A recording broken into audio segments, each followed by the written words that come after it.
तो आज मैं आपको एक अनोखी रहस्यमय कहानी सुनाऊंगा। अगर आप चैनल पर नए हैं तो अभी सब्सक्राइब कर ले तथा कहानी पूरा देखें। अंत में एक अनोखा रहस्य छुपा है। धन्यवाद। तो सुनिए।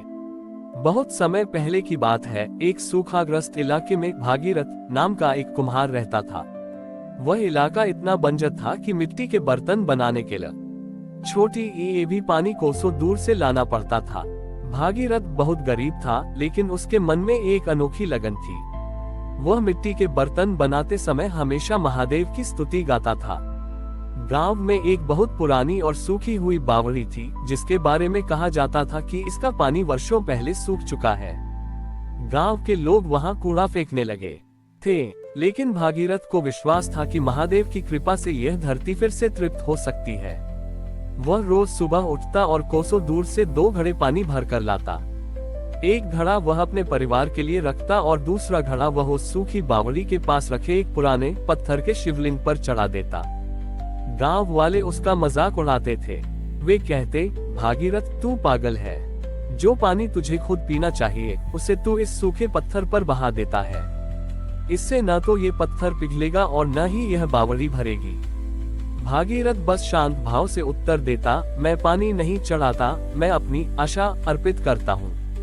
महादेव सूखे कंठ की प्यास जानते हैं। एक साल भीषण अकाल पड़ा। दूर दूर के जलाशय भी सूख गए। गांव के लोग पलायन करने लगे। भागीरथ के पास भी अब घड़ों में भरने के लिए पानी नहीं बचा था। वह निढाल होकर उस शिवलिंग के पास गिर पड़ा। उसकी आंखों में आंसू थे। उसने अंतिम बार शिवलिंग को छुआ और कहा, महादेव आज मेरे पास जल नहीं है, केवल ये आंसू हैं। यदि माँ तेरी भक्ति सच्ची है तो मेरी मिट्टी को प्यासा मत रहने देना।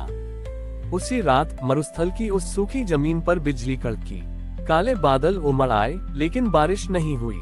इसके बजाय एक भयानक गर्जना के साथ वह सूखी बावड़ी के भीतर की जमीन फटने लगी।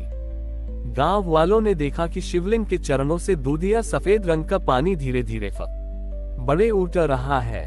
अद्भुत बात यह थी कि वह पानी ऊपर की ओर चढ़ रहा था। देखते ही देखते वह गहरी बावड़ी लबालब भर गई। वह पानी साधारण नहीं था। उसे पीते ही लोगों की थकान मिट गई और बीमार पशु स्वस्थ होने लगे। तभी उस जल के बीच से एक दिव्य ध्वनि गूंजी, भागीरथ संसार उसे पागल कहता है जो शून्य में भी विश्वास रखता है। तूने बूंद बूंद करके जो जल मुझे दिया, वह मैंने तेरे गांव के लिए संचित सेव कर लिया था। यह बावड़ी अब भक्ति सरोवर कहलाएगी और इसका पानी कभी नहीं सूखेगा। गांव वालों को अपनी गलती का एहसास हुआ। उन्होंने देखा कि भागीरथ की मिट्टी की भक्ति ने पत्थर से भी जल निकाल दिया। भागीरथ ने सिखाया कि महादेव को बड़ी नदियों के अभिषेक की जरूरत नहीं है, वे तो उसे एक बूंद जल से भी प्रसन्न हो जाते हैं जो गहरे विश्वास के साथ चढ़ाया जाए। उस दिन से उस गांव का नाम शिव कुंभ पड़ गया। आज भी वहां के कुम्हार मिट्टी का बर्तन बनाने से पहले उस बावड़ी के जल से महादेव का अभिषेक करते हैं। शिव कुंभ गांव की उस चमत्कारी बावड़ी की चर्चा जब सम्राट महिपाल के कानों तक पहुंची, तो उसने इसे अपने राज्य के लिए एक चुनौती मान लिया। महिपाल एक शक्तिशाली शासक था, लेकिन उसका मानना था कि हर चीज पर केवल राजा का अधिकार होना चाहिए। उसने अपनी सेना भेजी और उस बावड़ी के चारों ओर पहरा बिठा दिया। राजा ने घोषणा की, ये दैवीय जल अब केवल राजकोष और ऊंचे अधिकारियों के लिए सुरक्षित है। साधारण ग्रामीण अब इस बावड़ी से पानी नहीं ले सकेंगे।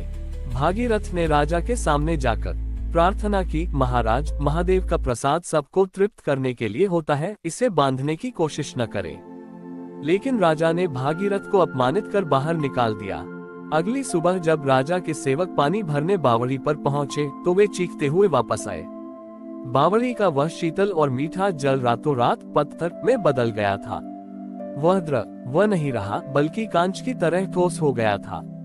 राजा ने हजारों मजदूर लगाए कि उस पत्थर को तोड़कर पानी निकाला जाए, लेकिन छेनी हथौड़े से वार करते ही वे औजार टूट जाते, पर वह जमा हुआ जल टस से मज न हुआ।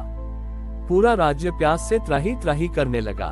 तब राजा महिपाल को समझ आया कि उसने प्रकृति के साथ खिलवाड़ कर छोटी या है। वह नंगे पैर भागीरथ की कुटिया पर पहुंचा और क्षमा मांगी। भागीरथ उसे लेकर फिर से उस बावड़ी के पास गया और शिवलिंग के सम्मुख बैठकर एक भजन गाने लगा।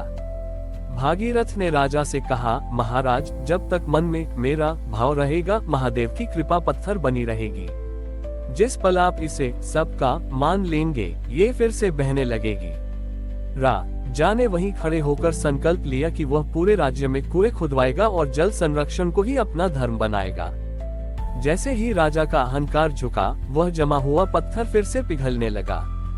लेकिन इस बार एक और चमत्कार हुआ। बावड़ी से जल की एक छोटी धारा निकलकर गांव की उन सूखी खेतों की ओर बहने लगी जहां कुम्हारों की मिट्टी सूख रही थी। वह जल जहां जहां गया, वहां की मिट्टी स्वर्ण की तरह चमकने लगी। उस मिट्टी से भागीरथ ने जो बर्तन बनाए, वे कभी टूटते नहीं थे और उनमें रखा भोजन कभी खराब नहीं होता था। महादेव ने भागीरथ के माध्यम से संदेश दिया, संपत्ति उसे नहीं कहते जो तिजोरियों में बंद हो, संपत्ति वह है जो सबके कल्याण के लिए प्रवाहित हो। राजा महिपाल ने अपनी राजधानी ही उसी गांव के पास बना ली और उसे जल तीर्थ घोषित कर दिया। भागीरथ ने अपनी अंतिम सांस तक मिट्टी के बर्तन बनाए और हर बर्तन पर शिव का नाम अंकित किया। आज भी उस क्षेत्र में यह मान्यता है कि जो व्यक्ति निस्वार्थ भाव से किसी की प्यास बुझाता है, महादेव उसके भाग्य की सूखी बावड़ी को फिर से भर देते हैं। हमारी और भी आध्यात्मिक एवं अनोखी कहानियां देखने के लिए हमारे चैनल पर जाएं तथा धार्मिक एवं पौराणिक अनोखी कहानियां हमारे चैनल पर है। कृपया जाके देखें तथा हमारे चैनल को सब्सक्राइब करके रखें और वीडियो लाइक जरूर करें। धन्यवाद।